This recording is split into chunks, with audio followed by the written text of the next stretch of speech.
perkenalkan, saya mahasiswa Politeknik Negeri Medan. Nama saya Kemal Farhan Rangkuti dari kelas AB3A, Prodi Administrasi Bisnis. Nah, baik, di sini saya akan sedikit menjelaskan tentang grafik menstabilkan pendapatan dengan subsidi.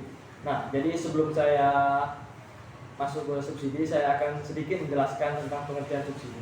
Nah, seperti yang telah kita ketahui bahwa dengan adanya subsidi yang diberikan pemerintah kepada masyarakat akan menyebabkan ongkos produksi yang dikeluarkan oleh produsen menjadi lebih rendah daripada ongkos produksi sebelum adanya atau tanpa adanya subsidi.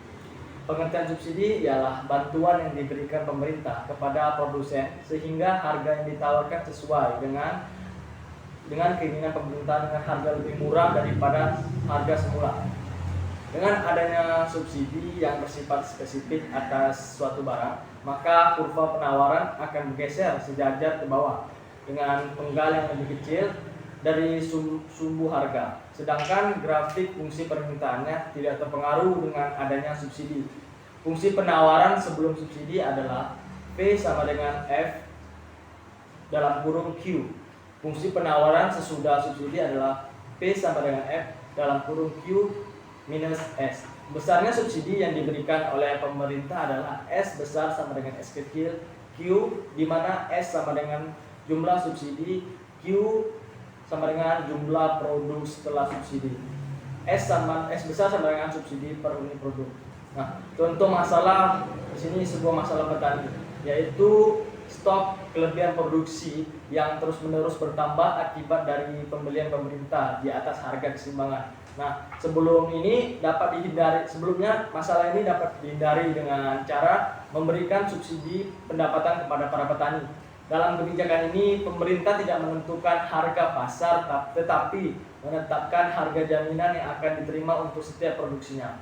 Harga jaminan adalah lebih tinggi dari harga keseimbangan yang dicapai di pasar.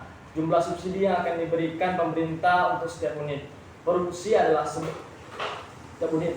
sebesar perbedaan antara harga jaminan dengan harga keseimbangan. Nah, akibat dari kebijakan memberikan subsidi kepada pendapatan petani dan harga dapat dilihat dalam grafik berikut.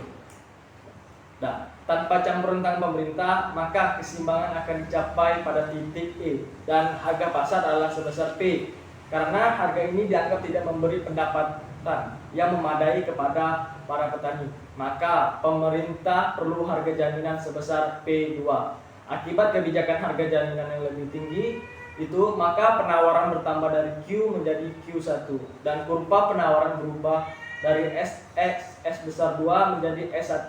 Akibatnya kedudukan keseimbangan di pasar berubah dari E menjadi E1. Berarti harga barang tersebut menurun menjadi P1.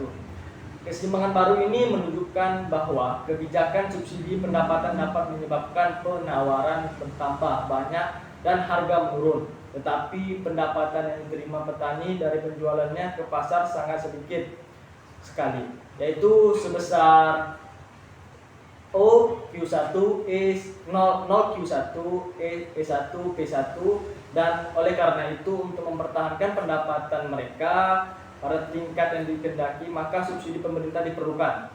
Dalam gambar berikut, besarnya subsidi pemerintah adalah P1, E1, E2, P2, dan dengan demikian pendapatan yang diterima para petani adalah 0 Q1, E2, P2. Nah, ada contoh kasus seperti ini. Perhatikan grafik berikutnya. Dalam grafik ini dapat disimpulkan bahwa diketahui keseimbangan awalnya adalah E0, di mana harga yang berlaku di pasar adalah P0 dan jumlah barang yang ditransaksikan sebesar Q0.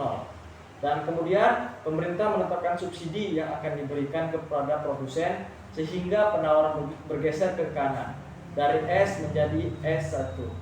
Nah, selanjutnya keseimbangan bergeser dari E0 menjadi E1, di mana harga menjadi P1 dan jumlah transaksi barang menjadi atau mencapai Q1. Selanjutnya, besarnya subsidi yang dinikmati konsumen adalah P0, P1. Besarnya subsidi yang dinikmati produsen adalah P1, P2. Besarnya subsidi yang dikeluarkan pemerintah adalah P0, P2, A besar, E0. Nah, Manfaat subsidi ini sangat bermanfaat sekali. Itu manfaatnya ialah dapat membantu masyarakat dan menstabilkan pendapatannya. Sebagai contoh, pemerintah memberikan subsidi BBM kepada masyarakat miskin. Dengan demikian, pengeluaran masyarakat miskin akan berkurang sehingga pendapatan menjadi stabil.